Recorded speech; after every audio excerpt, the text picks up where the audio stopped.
एक बार एक व्यापारी से लक्ष्मी जी नाराज हो गई और जाने से पहले बोली, मैं जा रही हूँ और मेरी जगह अब नुकसान आएगा, लेकिन जाने से पहले मैं तुम्हें एक आखिरी तोहफा देना चाहती हूँ, जो चाहो मांग लो। व्यापारी बहुत बुद्धिमान था। उसने कहा, मेरे परिवार में हमेशा प्रेम और एकता बनी रहे। लक्ष्मी जी ने तथास्तु कहा। कुछ दिनों बाद सेठ की सबसे छोटी बहू खिचड़ी बना रही थी। उसने खिचड़ी में नमक डाला और फिर दूसरे कामों में व्यस्त हो गई। कुछ देर बाद दूसरी बहू आई। उसने भी बिना देखे खिचड़ी में नमक डाल दिया। इसी तरह तीसरी और चौथी बहुएं भी आईं और बिना खिचड़ी को छके उसमें नमक डालकर चली गईं। जब सेठ आया और पहला निवाला खिचड़ी का मुंह में डाला तो पाया कि उसमें बहुत ज्यादा नमक है।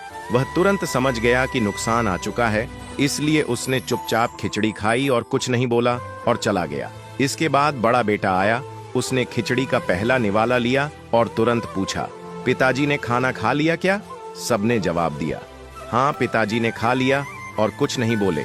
यह सुनकर बेटे ने सोचा, जब पिताजी ने कुछ नहीं कहा तो मैं भी बिना कुछ बोले चुपचाप खा लेता हूँ।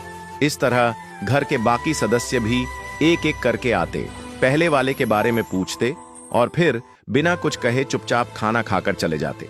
रात में नुकसान सेठ के सामने हाथ जोड़कर प्रकट हुआ और बोला, मैं अब जा रहा हूँ। सेठ ने पूछा, क्यों? तो नुकसान ने कहा, 1 किलो नमक तो खा गए, फिर भी झगड़ा नहीं हुआ। मेरा यहाँ कोई काम नहीं। जिस घर में आपसी प्रेम होता है वहाँ सदैव सुख और शांति का वास होता है। दोस्तों, अगर आप इस बात से सहमत हो तो यस जरूर लिखें और इसी तरह की कहानियों के लिए हमारे पेज के साथ जुड़े रहिए।